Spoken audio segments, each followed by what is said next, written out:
Hello, I'm Ollie and this is Criminolly, where I talk about crime, pulp, horror, that kind of thing. Today, all of the above, it's my March monthly wrap-up.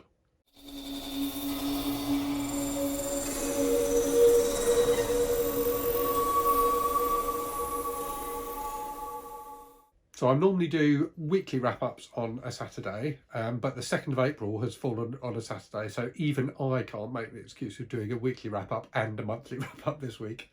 That will be extravagant, even for this channel.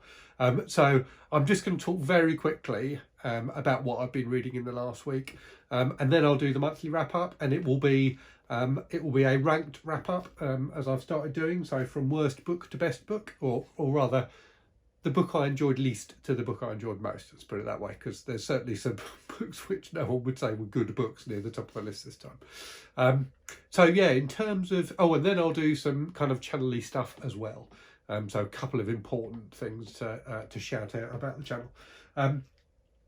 So in terms of what I've been reading over the last week, basically only 2 books. So Lonesome Dove, which I was reading when I did my weekly wrap-up last week, which was a buddy read for me with Jolene at Bookworm Adventure Girl.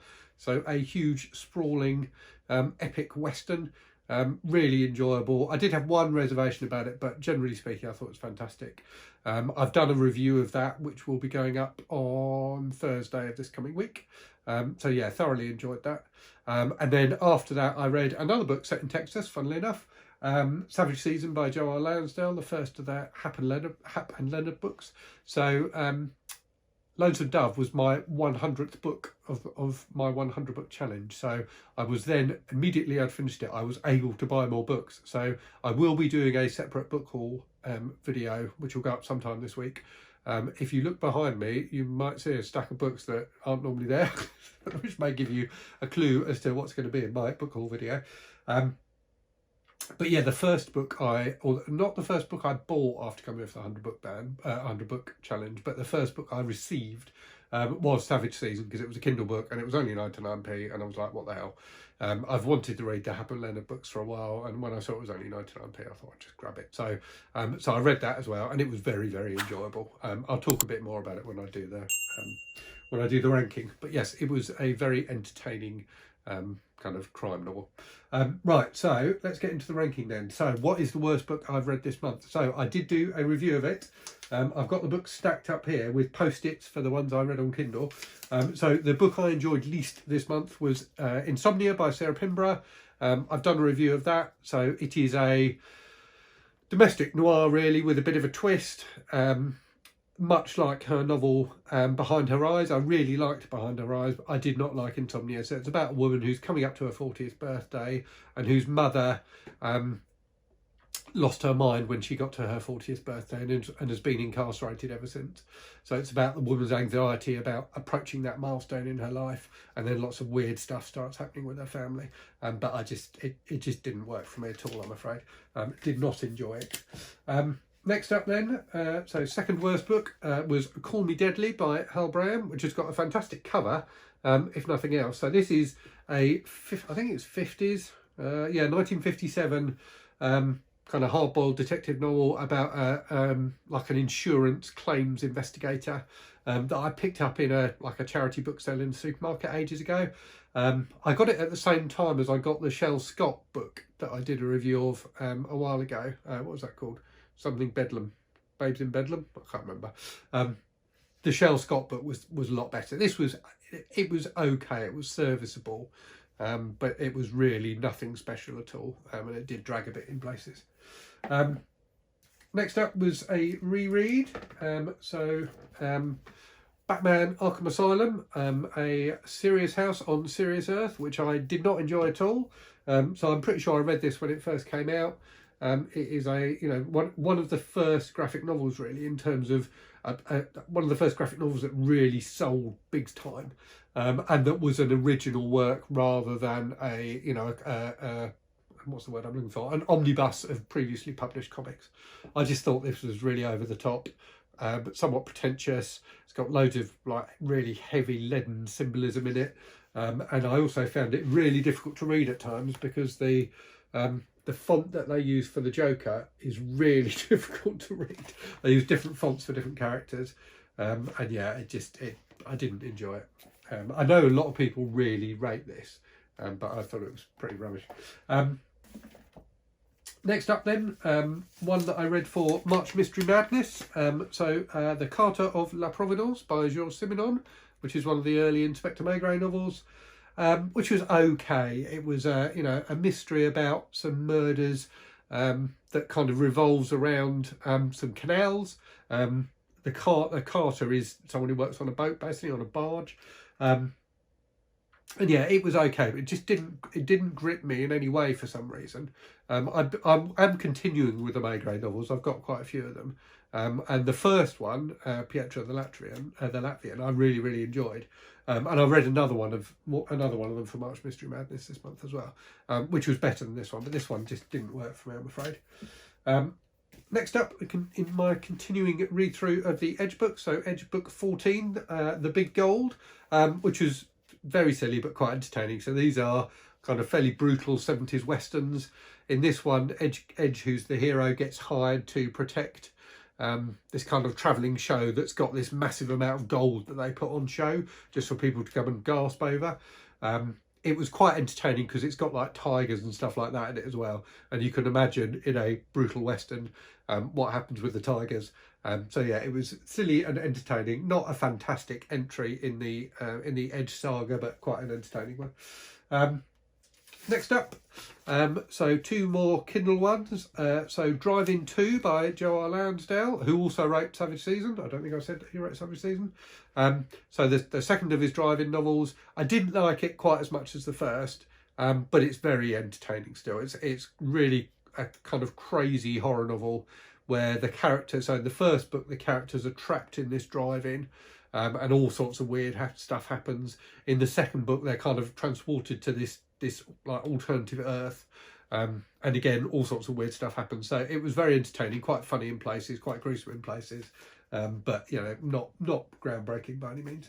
And then also, so next up, Meteor Menace, which I think is the third of the Doc Savage books in the Bantam printings on them anyway, which was really entertaining. So Doc Savage, so this is like a kind of pulp adventure from I think the 30s. Had Doc Savage and his team travelling to, I can't remember where it was now, Tibet, I think, to battle this cult, and they've got this meteor that flies through. The cult have got this meteor that flies through the sky and sends people mad. So yeah, it just really entertaining pulp adventure.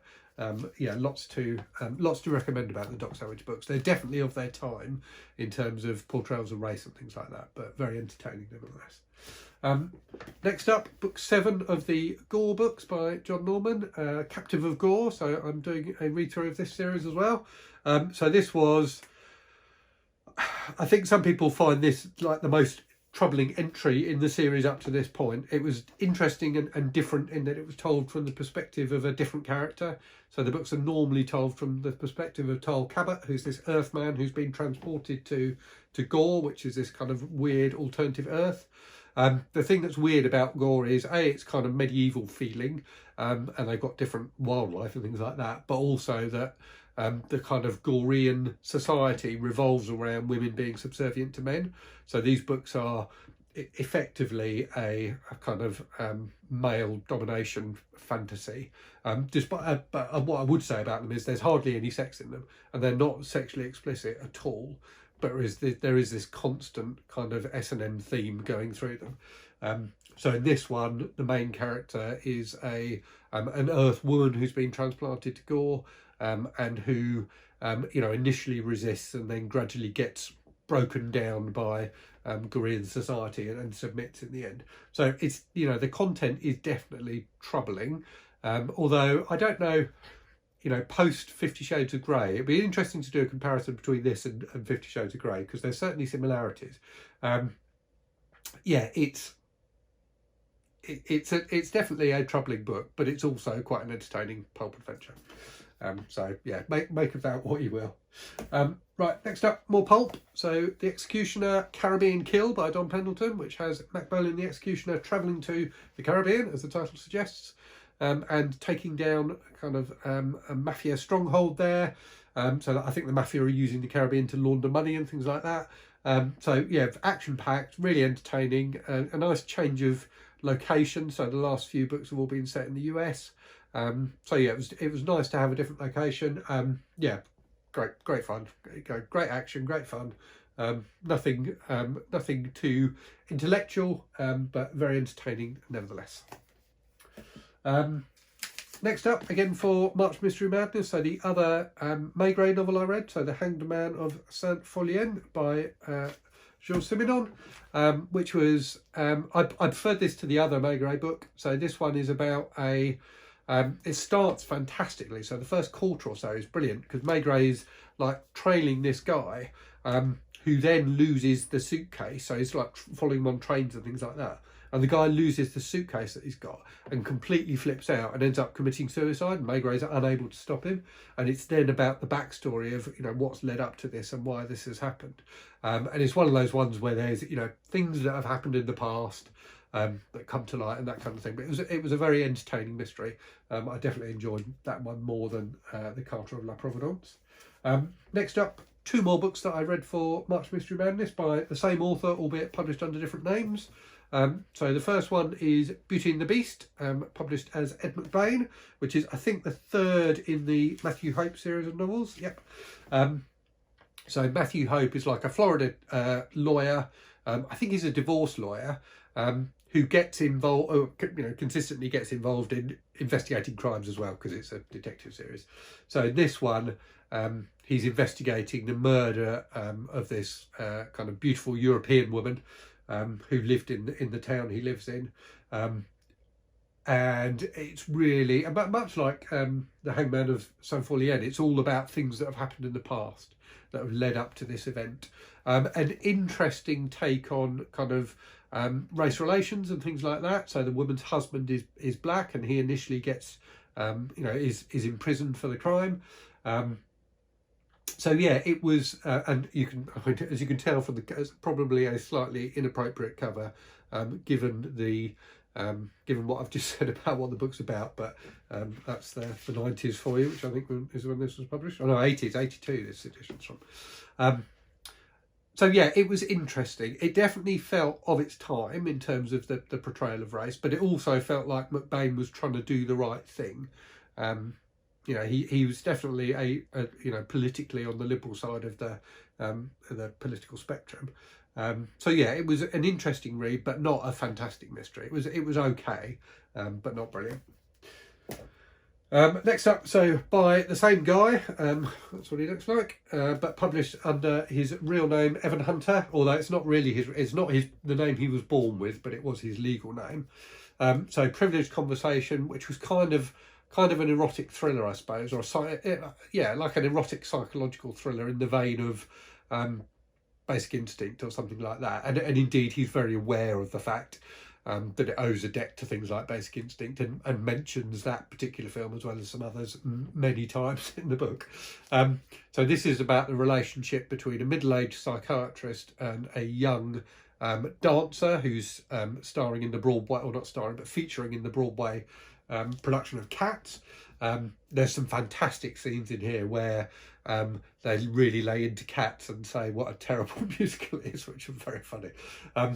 But overall, it was a slightly strange book. So it's quite gripping for the first 2/3 at least, because you know that something's going to happen. You know that there's some stuff in this girl's past that's going to cause problems, and there's all sorts of twists and things like that. But ultimately, it was just quite unsatisfying. So yeah, parts of it were fantastic, but the end was a real letdown, which is why it didn't rank a bit higher in this month's reading. So that's kind of middle tier, I guess. Next up, another bit of pulpy trash, The Cannibal by Jack Cannon, which was so this is from a series of books. Another author publishing under a pseudonym. So Jack Cannon is better known as Nelson DeMille, who writes kind of big fat geopolitical thrillers. So he wrote these books early in his career. So a series of books about this New York detective called Joe Ryker, who's an absolute wanker. He's a thoroughly unpleasant character, but always gets his man. So they are quite entertaining. This one is about a a Vietnam veteran who's been sent mad by the things that happened to him in Vietnam and is now living in the New York sewers eating people. It's not quite as good as that synopsis makes it sound, but it is pretty good. It was very entertaining and I did enjoy it. Next up, something completely different, Violeta by Isabelle Allende, which I read for my my work book club. So I read a book for that every month, which is normally completely different from the other stuff I read, as it certainly was this month. So this is a kind of sprawling character study about a woman who was born in 1920 and died in 2020 in an unnamed South American country. So, you know, it follows that century. You know, starts with the Spanish flu, ends with coronavirus, and is about, you know, this woman's life and loves over that 100 years. So it was entertaining. It was very readable. I can see why people like Isabelle Allende's work, but to be honest, it's not really my kind of thing. So whilst I enjoyed it, and whilst it was definitely a well-written book, I can't see myself going back to her. After that, I read the first of 2 of the 6 stories series of books that I read this month. So Hydra by Wesolowski, which was really good. So again, this was from March Mystery Madness. So these books are basically, the format for the books is a podcast. So they are presented as like transcripts of the podcast. This one was around, like a lot of the other mysteries I've read this month, so about some stuff that's happened in the past. So about this young woman who lost her mind and killed the rest of her family, and it's about the host of the podcast interviewing different people to understand what led to those events. It's a really great format. The books work really well. This is the second of them, but yeah, I'm really enjoying the series and looking forward to reading more of them, and indeed did read another one this month, which I will talk about in a bit. Next up, The Survivalist, number 5, The Web by Jerry Ahern. So of the Pompey series I'm reading at the moment, this is definitely my favourite. I'm really enjoying these books. They are, they're cheap and nasty, but they're thoroughly entertaining. So they're about this guy, John Rourke, trying to survive after a nuclear war. So kind of fighting his way across an America that's been invaded by the Russians as well as decimated by nuclear weapons in order to get back to his family. He juggles lots of different plots and does it really well. So there's always something exciting going on. They're action packed. They're really good fun. I'm really enjoying those. Next up then, so Changeling, which was book 3 of the 6 stories series. Another one in the same series I just talked about. So this one's about a young boy who went missing in the past, and about particularly his relationship with his father. And again, it's the host of the podcast interviewing different people to try and figure out what happened. All of these books have the kind of hint of a supernatural element to them, and you never really know if it's actually something supernatural happening or not. In this one, it was a bit more to the forefront than in the others, but you're still left wondering at the end whether or not something uncanny has happened, or if it's just a kind of common or garden mystery. But yeah, really entertaining stuff. Next up then, so Savage Season, which I mentioned at the start, by Joe R Lansdale, the first of his Hap and Leonard novels. I've got it there on my Kindle. A really entertaining book. So Hap and Leonard are these kind of 2 buddies in Texas who are they reminded me a bit of the 2 main characters as played by Fred Ward and Kevin Bacon in Tremors, in that they're kind of layabouts who just want to drink, who just want to earn enough money to be able to buy some beer, basically.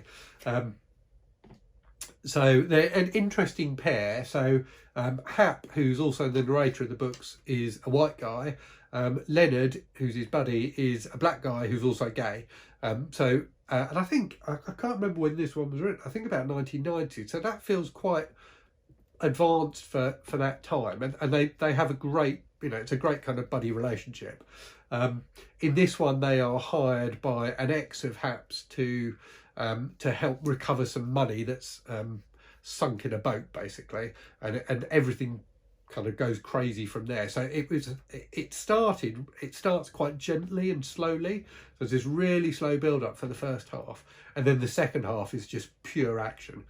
So yeah, really really entertaining, and I'm definitely looking forward to reading more of those. I should say that was kind of a group read with Mindy from Mindy's Book Journey and Brad Proctor. Sorry, I was getting my teeth in. Brad Proctor, which was hosted on Brad's Discord. So I didn't even realise they were doing it, and then started reading the book and saw that they were, so I kind of joined in. So yeah, that was fun to be reading that with some other people. And then, so next up in order of quality, so a bit better than Savage Season, or a bit more enjoyable anyway, was Below by Laurel Hightower, which came out this week. So I've done a review of that. So a very entertaining horror novella about this woman who is kind of on her own for the first time, having broken up from her husband, travelling across, I think it's West Virginia, and gets caught up in all sorts of crazy monster shit, basically. So yeah, a really entertaining book. Yeah, do watch my review of that one if you like the sound of that. But yeah, a thoroughly enjoyable kind of monster story, but with a bit more going on as well. So it's a really interesting character study of this woman. Next then, and I am amazed that this is number 3 in terms of how much I enjoyed it. The Cellar by Richard Laymon. This book was batshit crazy. It was really good. I mean, it's absolute trash, but it was really good. So it's about this, and I would say, going into, before I tell you what it's about, none of it makes any sense at all. So it's about this house called the Beast House, where various people have died over the decades, and it is rumoured that there is a beast that lives in this house. The house is still inhabited by a family, and the woman who lives there, who's lost, most of the family members have been killed at various points in the past by the beast. The woman now gives tours of the house to make money, but that doesn't really make sense, does it? And someone that, like an elderly member of a family who previously lived in the house, hires this guy who's like a mercenary to break into the house and kill the beast. And there's like a young couple involved in it as well. And it just gets crazier and crazier as it goes on. There's this fantastic bit, I think I said this in my weekly wrap up, there's a fantastic sequence where they find these diaries of this woman who lived in the house like decades previously, who ended up having a relationship with the beast, who took him as her lover. It's just absolutely bonkers, and the end is even more crazy than the rest of the book. It really reminded me of a kind of late 70s, early 80s kind of cheapo Euro trash horror movie.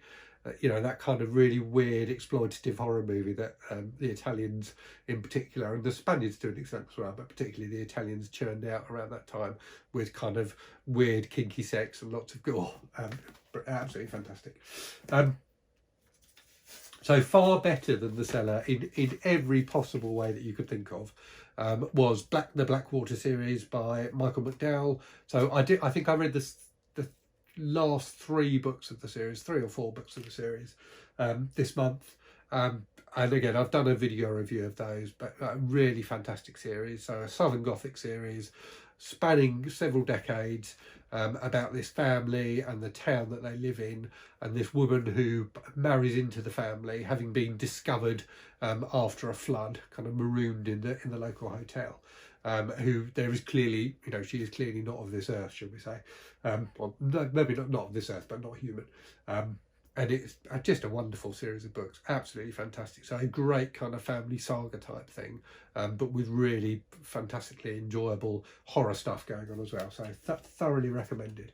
And then finally, my favourite book of the month, book 100 of my 100 book challenge, and the book, as I said, that I buddy read with Janie at Bookworm Adventure Girl, Lonesome Dove by Larry McMurtry, which is just fantastic.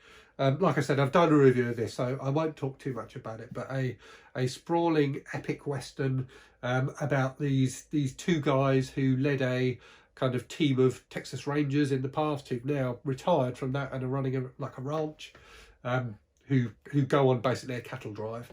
But yeah, it's got every Western trope you can think of, but an air of realism to it as well. fantastic characters, really funny in places, much funnier than I was expecting, really exciting, really moving. It's got romance, it's got drama, it's got action, it's got everything you can want in a book. It's one of those perfect kind of blockbuster entertainment pieces. Won the Pulitzer Prize, which doesn't surprise me because it's that kind of book. It's a Pulitzer Prize kind of book in that it's a a big epic that feels like it's got something to say about the the American existence. So yeah, really enjoyed it. Fantastic stuff. I'm now reading, and this is a buddy read with MJ at Reading This Life. So I'm now reading House of Leaves by Danielewski, which is this crazy book, crazy in terms of its formatting, kind of jumps all over the place in terms of formatting. Really enjoying it so far. So I'm about 100 pages in. It's really bonkers, but and incredibly dense. So it's basically a young guy who's a bit of a waster has discovered this book that's been written by an old man who's died, which is basically the old man describing and analysing a film. And the film is a kind of pseudo documentary about all this weird stuff that's gone on in this house. So it's multi-layered in that you get the book written by the old guy describing a film, but then you get loads of footnotes that are the younger guy's reaction to what the old guy's written, and then you get a further set of footnotes which are by the supposed editors of the final version of the book, which are then reacting to the young guy's comments on what the old guy said. So it's incredibly complicated, but I'm really enjoying it so far. So yes, that's what I've been reading. I've done my April TBR video. The book I'm most excited about this month is Watership Down, which we are I'm doing a group read of with various people. So I have some other booktubers and people who are viewers of the channel. So this is part of my ambition to read all of the books that were named in the birth year book tag videos as favourite books from people's birth years. So I will be, a couple of people have started reading it already. I will be starting it, I think, as soon as I finish House of Leaves. And I mean, this is a big, heavy book to read, but I'm hoping I might get through it by the end of Monday. I've got a fairly free weekend, and I'm off work on Monday as well. So we shall see. But yeah, really looking forward to that. And in terms of, I guess, channel stuff, so it's been it's felt like a big week for the channel, to be honest with you. So, I finished my 100 book challenge, which was, definitely felt like a milestone. I passed 1,000 subscribers, which is crazy to me. I can't believe that 1,000 people are watching my content. So, I'm fantastically grateful to everyone who has subscribed to the channel and who watches the channel. It really does mean a lot to me that people enjoy watching me ramble on about books. So hopefully, people will continue to enjoy what I have to say. I've now launched a Discord server, and the link to that will be in the description for the video, and it's in my, the about section on my channel. So feel free to join up at the Discord. We're using that for discussing the Watership Down read along, but also just for generally chatting about books and other stuff. So we've got quite a few people on there already. So if you'd like to join that community and be part of it, then just click on the link and join. Discord, if you've not used it before, is really easy to use. If you use like Teams or Slack or something like that for work, it's kind of like that. You can have different channels and things like that to discuss different things. But yeah, it's effectively a nice little closed community for us to talk about books and stuff like that. So yeah, I guess that's the channel stuff in the week coming up. So what have I done in the last week? So I've done my April TBR video, the review of Below, as I said. I did a wrap-up video on my 100 book challenge. I did an extra review of this previously unpublished horror novel from the 70s called The Journey by William Willie Wilson. So do look out for that if you haven't watched that one already. It's getting a lot of views, that video, and a lot of people seem very interested in that book, which is good, because it was a very interesting book to make a video about. And then in the coming week, so I hope to do a Sunday Bollocks video tomorrow, but as usual, I haven't got any idea what it's going to be about, so I need to come up with a topic. I'm going to do a book haul video, I will probably put that up on Wednesday, or maybe I'll put it up on Monday. I don't know. I'll do a book haul video at some point this week. And I put up a request for questions for a Q&A. Now that I've passed 1,000 subs, so I will be doing the Q&A video at some point this week as well. Probably going to film that tomorrow, so that will go up sometime this week. And I'm hoping to have a very special guest on that video, so tune in to see who that special guest is. Yeah, I think that's probably it. I think that's all I've got to say. So I feel like this video's gone on a bit. I can't see how long it's gone on for, but hopefully it wasn't too rambly. So yeah, let me know, as always, if you've read any of the books I've talked about, what you thought of them. If you disagree with my opinions on things, do let me know. Always happy to have a bit of debate in the comments, and you know, equally, if people want to chat about these books, jump on the Discord and we can chat about them there as well. So yeah, I hope everyone is safe and well. Hope you're reading good stuff, and I'll speak to you again very soon. Cheerio.